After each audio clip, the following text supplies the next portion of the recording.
اللہ تعالیٰ کی ذات نے نیکی اور بدی کے لحاظ سے دنیا کے اندر 3 طرح کی مخلوقات اور مخلوقیں پیدا کی ہیں۔ ایک مخلوق اللہ نے وہ پیدا کی ہے جو ہر وقت نیکی ہی کرتی رہتی ہے، جن کو فرشتے بولا جاتا ہے۔ لا یعصون اللہ ما امرهم ویفعلون ما یؤمرون،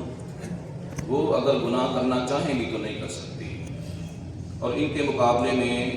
2 مخلوقیں، ایک جنات کی اور دوسرا حضرت انسان کی، یہ اللہ تعالیٰ کی ذات نے اس طرح کی بنائی ہیں، ان کے اندر نیکی کا بھی اللہ نے مادہ پیدا کیا ہے اور بدی کا مادہ بھی پیدا کیا ہے۔ انسان خواہ کتنا ہی زیادہ گناہ گار ہو جائے، انسان کی طبیعت اور مزاج کے اندر سے نیکی کا جذبہ جو ہے وہ ختم نہیں ہوتا، دب جاتا ہے، کم ہو جاتا ہے، معدوم ہو جاتا ہے۔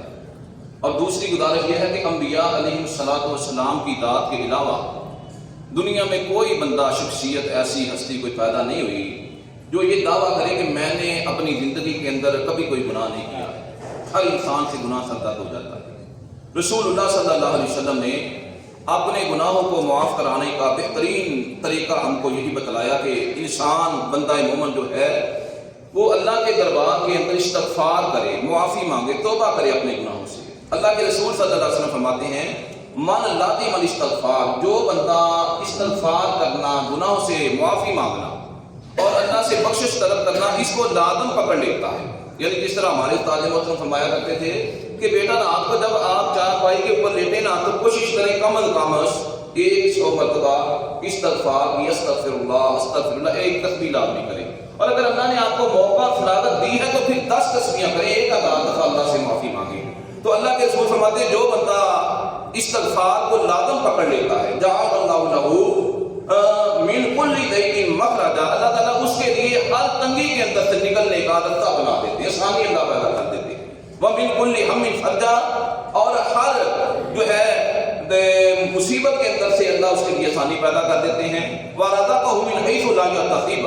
اور اللہ اس انسان کو وہاں سے رزق عطا کرتے ہیں جہاں سے اس بندے نے کبھی سوچا بھی نہیں ہوتا۔ حدیث کے اندر آتا ہے اللہ کے رسول صلی اللہ علیہ وسلم، آپ کے پاس ایک سادہ سا بندہ آیا اور آ کے اس نے اللہ کے نبی سے سوال کیا، اے اللہ کے رسول یہ بتائیں، اللہ سے جب بندہ کوئی گناہ کرتا ہے، گناہ کرنے کے بعد اللہ سے معافی مانگتا ہے، اللہ معاف کر دیتے ہیں؟ اللہ کے رسول نے فرمایا ہاں معاف کر دیتے ہیں۔ پھر وہ دوبارہ گناہ کرتا ہے، پھر اللہ کے رسول فرماتے ہیں پھر دوبارہ اللہ معاف کر دیتے ہیں۔ پھر تیسری دفعہ،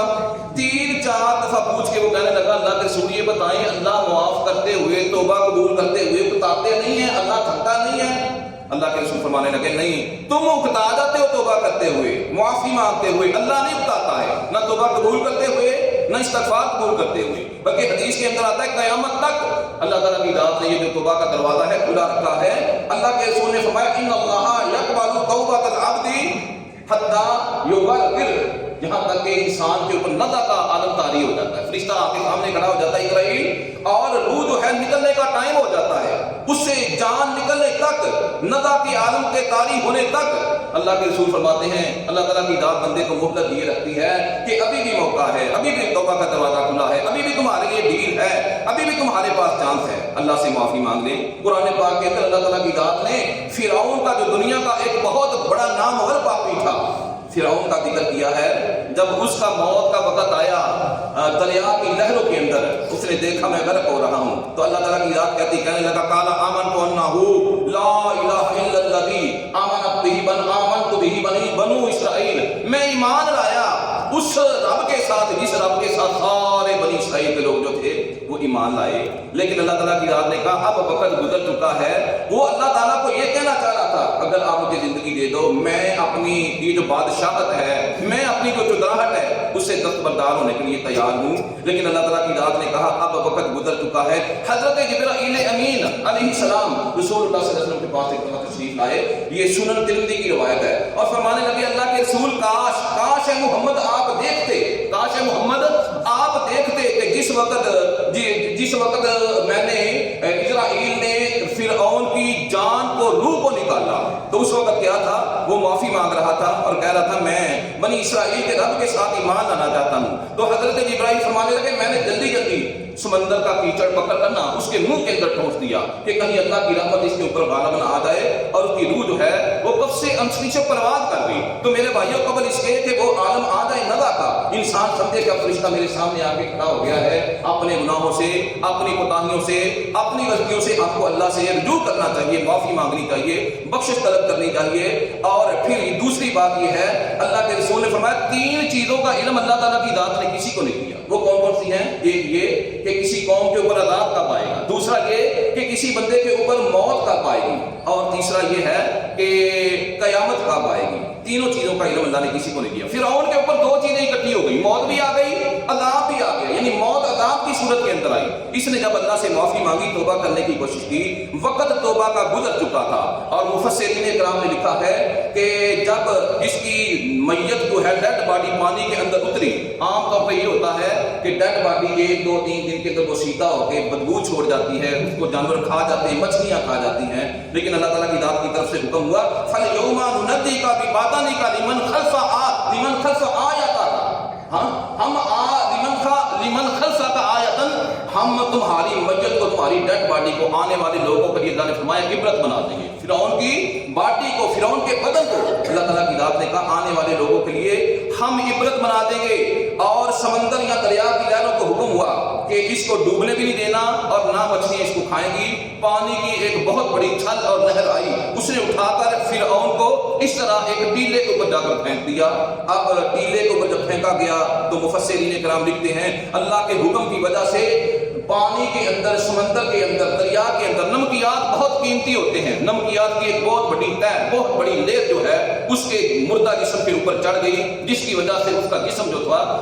تھا وہ سیدھا نہیں ہو رہا تھا، یا وہ سیدھا نہیں ہو سکتا، یا سمیل نہیں چھوڑ سکتا۔ اللہ نے اس کو محفوظ فرما دیا اور اپنے قرآن کے اندر لکھ دیا کہ فَالْيَوْمَ نُنَجِّيكَ بِبَدَنِكَ لِمَنْ خَلْفَكَ آیَةً، تاکہ ہم تم کو عبرت بنا دیں آنے والے لوگوں کے لیے۔ آج فرعون کی جو میت ہے، اس کی ڈیڈ باڈی مصر کے شہر قاہرہ کے عجائب گھر میں میوزیم کے اندر پڑی ہوئی ہے، لوگ جا کر دیکھتے ہیں، عبرت حاصل کرتے ہیں، اور ان سے جو ہے عبرت کا اللہ نے اس کو سامان بنا دیا ہے۔ میرے بھائیو، ہمیں اللہ سے ڈرنا چاہیے، وہ وقت آ جائے کہ اللہ تعالیٰ کی ذات ہماری توبہ کا دروازہ جو ہے وہ بند کر دے۔ رسول اللہ صلی اللہ علیہ وسلم نے ہم کو حکم دیا ہے، اور حدیث کے اندر جو آپ صلی اللہ علیہ وسلم نے مفہوم بیان فرمایا، اس کے 2 معنی ہیں۔ ایک تو یہ ہے بندہ جب اللہ سے توبہ کرے تو اس کا مطلب یہ ہوتا ہے اللہ میرے گناہوں کے اوپر معافی کا قلم پھیر دے، اللہ میرے گناہوں کے اوپر پردہ ڈال دے۔ اور دوسرا مفہوم یہ ہوتا ہے کہ یا اللہ میرے گناہوں کے اثرات سے مجھ کو بچا لینا، اور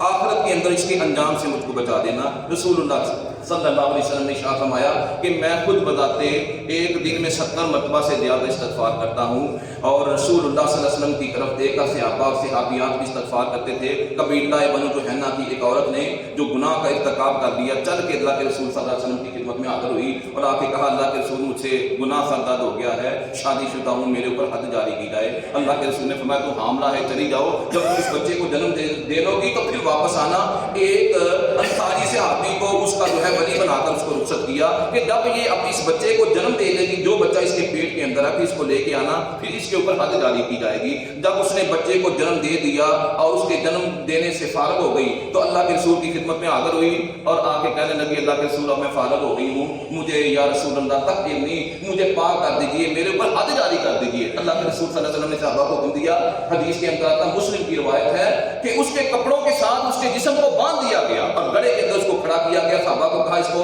پتھر مارنے شروع کر دو، رجم کر دو، اس کو سنسار کر دو۔ جب اس کو رجم کیا گیا، سنسار کیا گیا، تو اس کے بعد جب اس کی نماز جنازہ کا وقت ہوا، رسول اللہ صلی اللہ علیہ وسلم مصلی پہ تشریف لے آئے اور فرمانے لگے لو بھی صفے سیدھی کر لو، اور سارے جو ہے وہ الرٹ ہو جو نماز جنازہ پڑھنے کے لیے۔ حضرت عمر رضی اللہ تعالیٰ عنہ نے رسول اللہ صلی اللہ علیہ وسلم کا ہاتھ پکڑا، فرمانے لگے اللہ کے رسول آپ بطور امام نماز جنازہ کے لیے، اور یہ عورت، یہ زانیہ، یہ بدکارہ، یہ فاحشہ، آپ اس کا نماز جنازہ پڑھائیں گے؟ اللہ کے رسول فرمانے لگے ہاں میں اس کا نماز جنازہ پڑھاؤں گا۔ اللہ کے رسول مرضی ہے آپ کی۔ رسول اللہ نے فرمایا تمہیں پتہ نہیں ہے عمر کہ اللہ تعالیٰ کے دربار کے اندر جو اس عورت نے جتنے قریب ہو کے اللہ سے، جتنے سچے دل سے اللہ کے ہاں اس نے توبہ کی ہے، اگر اس کی توبہ کو مدینے کے 70 گھرانوں کے اوپر، 70 خاندانوں کے اوپر تقسیم کر دیا جائے، منقسم کر دیا جائے، ڈیوائڈ کر دیا جائے، 70 گھرانوں کی اللہ بخشش فرما دیتی ہے۔ اور اللہ کے رسول صلی اللہ علیہ وسلم نے فرمایا کہ اس کی توبہ اتنی جو ہے وہ طریق سات توبہ ہے، اتنی اچھی توبہ ہے کہ اس نے اپنے اللہ کو راضی کرنے کے لیے اپنی جان کا نذرانہ پیش کر دیا ہے کہ یا اللہ میں جب تیرے دربار کے اندر آؤں گی تو میں گناہوں سے پاک ہوں، میرے گناہ جو ہے وہ دھل چکے ہوں،